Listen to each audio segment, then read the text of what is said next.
Hal yang pertama gue lihat adalah sosok gadis itu. Dia berdiri tepat di belakang teman-teman gue sambil tersenyum. Merinding.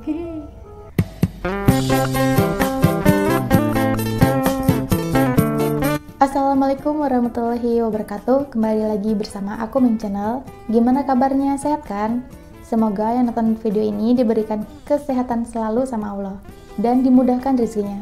Di video kali ini aku akan menceritakan kisah mistis dari Bang Jack saat dia liburan ke puncak. Katanya nyewa villa gitu. Biasalah. Tapi kali ini aku akan membawakan ceritanya seolah-olah aku ini adalah Bang Jack. Oh my god. Wow.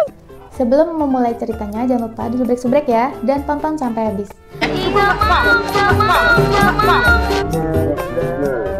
Oke guys, langsung aja kita menuju ceritanya.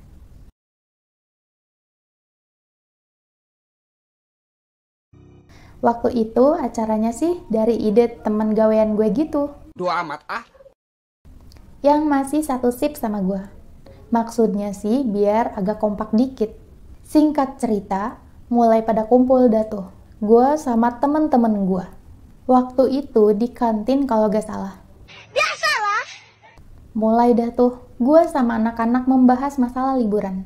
Anak-anak sih ngasih masukannya ada dua. Mau ke puncak atau mau ke pantai gitu. Terus setelah kita berunding lama, puncak menang tuh lewat hasil polling. Masa sih? Dibentuk dah tuh tim khusus untuk acara liburan.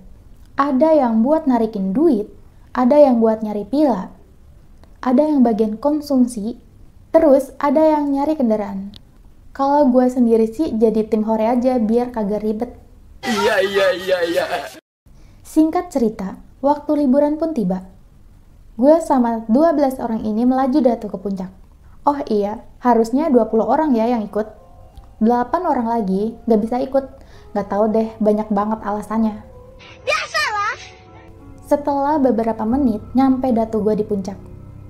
Kira-kira masih jam 10-an gitu. Mana gue tahu. Tapi gue sama anak-anak gak langsung ke pila ya. Gue sama anak-anak ke air terjun dulu, biar asik gitu. Sombong amat. Mereka di sana ada yang cuma foto-foto aja, ada yang berendam tapi gak mau udahan. Terus ada yang cuma numpang ngopi aja di sana. Oi! Ngopi! Singkat cerita, setelah semuanya puas di air terjun, kira-kira jam 2-an kali ya, Mana gue tahu. kami memutuskan untuk ke villa dah tuh. Setelah kami sampai di villa, baru juga gue turun dari mobil, langsung dah tuh gue nyium-nyium bau Rexona. Yeah boy. Tahu kan kalian bau apa itu? Iya bener, baunya si Miska itu. Wangi banget soalnya. Oke. Gak tahu juga sih anak-anak nyium apa enggak. Soalnya tahu sendiri kan, liburan sama anak-anak pabrik kayak gimana. Pas turun dari mobil, pada langsung dah tuh nyari spot untuk foto-foto. Biasalah. Ya, kayak kurang piknik. Kayak gua gitu. Tapi bohong. Lanjut cerita. Oh iya, villanya ini di daerah rahasia ya. Biar penasaran gitu. Dua amat ah. Nyaman banget deh villanya. Sombong amat. Singkat cerita, menjelang maghrib, gue sama anak-anak pada ngumpul tuh di kolam renang. Pas lagi asik-asiknya kita ngobrol, pandangan gue tiba-tiba tertuju tuh ke salah satu pohon yang berada gak terlalu jauh dari gue. Kira-kira jaraknya 10 meteran lah. Mana gue tahu. Pohonnya sih gak terlalu besar gitu. Tapi apa yang ada di dahan pohon itu yang bikin gue lemes liatnya. Iya, gue lihat si Miska lagi asik banget tuh uncang-uncang kaki di pohon itu. Karena posisi lagi rame, jadi gue gak takut tuh liatnya. Masa sih? Kalau gue ngomong sama anak-anak, nanti gak seru dong liburannya. Ntar dikira gue nakut-nakutin lagi. Oke. Selang beberapa menit, hilang dah tuh si Miska. Baru aja gue mau berdiri, tiba-tiba nongol lagi tuh si Miska. Kali ini bukan di pohon ya, tapi di balkon atas. Lemes lagi dong gue. Kos anak-anak udah ke dalam duluan. Tinggal gue berdua doang sama temen gue. Seketika gue ngomong dalam hati, nih Miska maunya apa coba? Kok gue doang yang ditongolin terus? Mana gua tahu. Tiba-tiba debuk, temen gue ini mukul pundak gue dari belakang. Udah, gak usah diliatin le, masuk aja yuk. Tahu kan, temen gue yang satu kontrakan. Mana gua tahu. Kalau belum tahu dia siapa, tonton dulu video yang sebelumnya ya. Okay. Lanjut cerita, setelah semuanya kelar, mandi, sholat, makan, kumpul lagi dah tuh, gue sama anak-anak di kolam renang. Gue sama temen gue yang satu kontrakan ini, misah duduknya sama anak-anak yang lain. Ngobrol dong gue berdua. Okay. Biasa ngobrolin si Miska itu tadi. Temen gue ini bilang, intinya aja ya, kalau kata dia, kalau kita ditongolin terus sama dia, mungkin dia mau ngasih tahu sesuatu gitu. Okay. Lagi kita asik-asik ngobrolin si Miska itu, kecium lagi tuh, bau-bau Rexona. Nyengat banget baunya. Mungkin doi panas kali ya kupingnya. Mana gua tahu. Tiba-tiba, kresek. Kedenger dong suara dari pohon tadi. Temen gue serentak bilang tuh kan nongol dia godain sana. Okay. Gila lu ya, lu kira gue doyan sama begituan? Lagi cantik banget tuh le. Wah sumpah PA banget lu. Setan aja masih sempet lu cengin. Emang apa sih nggak boleh? Jadi nggak ada harga dirinya gitu tuh setan. Goblok! Singkat cerita, hilang dah tuh si Miska. Mungkin gara-gara dicengin terus kali ya. Mana gua tahu. Gak lama, kira-kira jam 10-an kali ya.